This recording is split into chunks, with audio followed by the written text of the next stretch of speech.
बहुत समय पहले की बात है। चंदनपुर नाम का एक गांव हुआ करता था। इस गांव में सुख समृद्धि बहुत ही ज़्यादा थी। यहाँ दो भाई रहा करते थे। एक का नाम था सोहनलाल और दूसरे का नाम था मोहनलाल। सोहनलाल जो था वो काफ़ी ज़्यादा अमीर था, लेकिन मोहनलाल था जो काफ़ी ज़्यादा अमीर नहीं था, बल्कि वो बहुत ही ज़्यादा गरीब था। सोहनलाल अपने घर पे एक नौकर को भी रखा करता था, क्योंकि वह इस गांव का सबसे अमीर व्यक्ति था। उस नौकर का नाम था हरीराम। और दूसरी तरफ इसका भाई मोहनलाल बहुत ही गरीब था।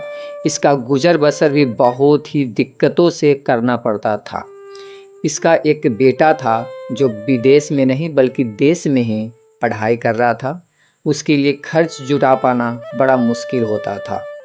मोहनलाल दिन रात खेतों में मेहनत करता था ताकि उसके बच्चे का पढ़ाई अच्छी तरीक़ा से हो पाए। उसको हमेशा यही चिंता सताते रहती थी कि किस तरीक़ा से किसी भी तरीक़ा से मेरा बेटा बहुत ही अच्छे से पढ़े और उसे नौकरी लग जाए। मोहनलाल का गुजर बसर बस उसके एक छोटे से खेत के द्वारा ही होती थी, जो कि बहुत ही उपजाऊ थी। मोहनलाल और सोहनलाल के माता पिता इस दुनिया में नहीं थे। उन दोनों का देहांत हो चुका था। सोहनलाल यह कभी नहीं चाहता था कि उसका छोटा भाई मोहनलाल इस गरीबी से ऊपर आ पाए, बल्कि वह हमेशा यह चाहता था कि वह हमेशा गरीब बना रहे।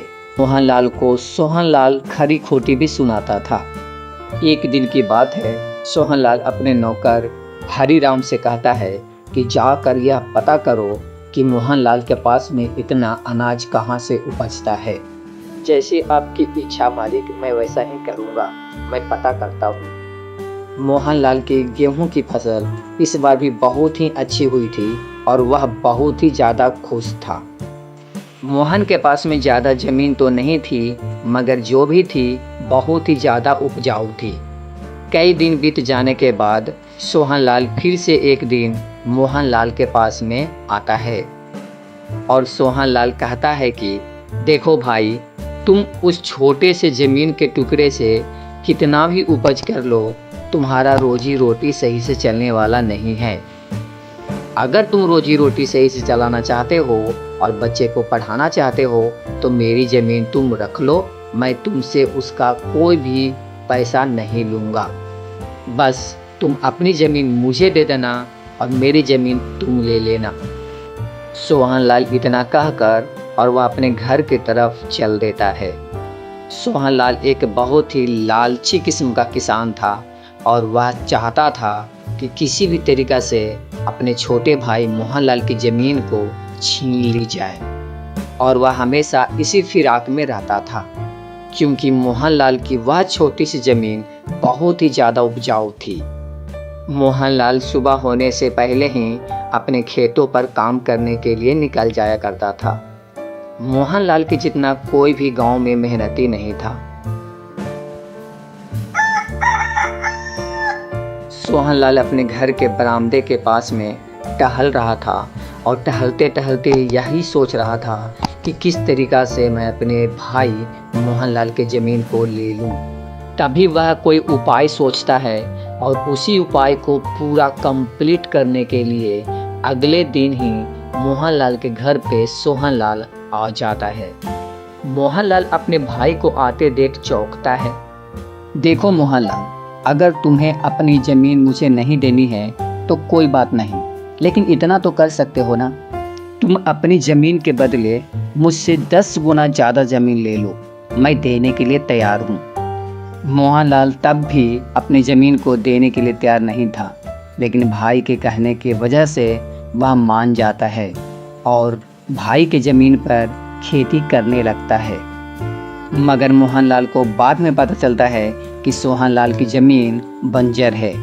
तभी वह अगले दिन अपने भाई के पास में आता है और कहता है, मोहनलाल कहता है कि भैया, आप अपनी ज़मीन मुझसे ले लीजिए और मैं जो आपको ज़मीन दिया हूँ वो मुझे लौटा दीजिए। मैं बहुत कोशिश किया मगर आपके ज़मीन पे कोई भी फसल नहीं होती है। मुझे ये आपका सौदा मंजूर नहीं है, कृपया करके मेरी ज़मीन को आप दे दीजिए। लेकिन इतना कहने के बाद भी सोहनलाल मोहनलाल को खरी खोटी सुनाकर घर से बाहर निकाल देता है और कहता है दोबारा लौट कर नहीं आना, क्योंकि अब वो ज़मीन मेरी है। सोहनलाल जो था वो बहुत ही कंजूस व्यक्ति था और हर एक गाँव वाले के साथ में वह ऐसा ही करता था। अपनी ज़मीन बंजर ज़मीन को देता था और उपजाऊ ज़मीन को ले लेता था। जैसे ही यह खबर मोहनलाल के बेटे के पास में जाती है, मोहनलाल का बेटा पढ़ाई लिखाई को छोड़कर शहर से अपने गांव आ जाता है। मोहनलाल का बेटा आता है और मोहनलाल कहता है कि बेटा तुम यहाँ पर क्यों आए? मैं तो तुम्हें पढ़ने के लिए शहर भेजा था। चलो ठीक है, अब आ ही गए हो तो 2-4 दिन यहाँ आराम कर लो। तभी मोहनलाल अपने बेटे से कहता है कि ज़मीन कैसे मैं लूँगा, मैंने सोच लिया है। तभी अगली सुबह मोहनलाल नकली सोने से सिक्के से भरा घड़ा अपने खेत में रखा आता है। यह बात पूरे गांव में फैल जाती है कि जो सोहनलाल का ज़मीन था, जो मोहनलाल को दिया गया था, उस ज़मीन के अंदर से सोने के सिक्के से भरा घड़ा मिला है। तभी अगले ही दिन सोहनलाल एक पुलिस के साथ में मोहनलाल के घर पे आ धमकता है और मोहनलाल से कहता है कि देख भाई, जो मैंने तुझे ज़मीन दी थी अब वो मुझे वापस कर दे, क्योंकि उस ज़मीन में बहुत ज़्यादा सोना रखा हुआ है। मुझे वो ज़मीन चाहिए तो बस चाहिए। तभी मोहनलाल कहता है कोई बात नहीं भैया, मैं आपको आपकी ज़मीन लौटाने के लिए तैयार हूँ। तभी मोहनलाल अगली सुबह अपने भाई की ज़मीन को लौटा देता है। तभी अगले ही दिन सोहनलाल अपने नौकर हरिराम से पूरे खेतों की खुदाई करवाता है, लेकिन सोने के सिक्के से भरा घड़ा कहीं नहीं मिलता है। तब जाकर सोहनलाल को यह पछतावा होता है कि मोहनलाल ने मेरे साथ में गद्दारी की है, और अब वह पछताने लगता है और वह सोचता है कि मैंने जैसा उसके साथ किया उसने मेरे साथ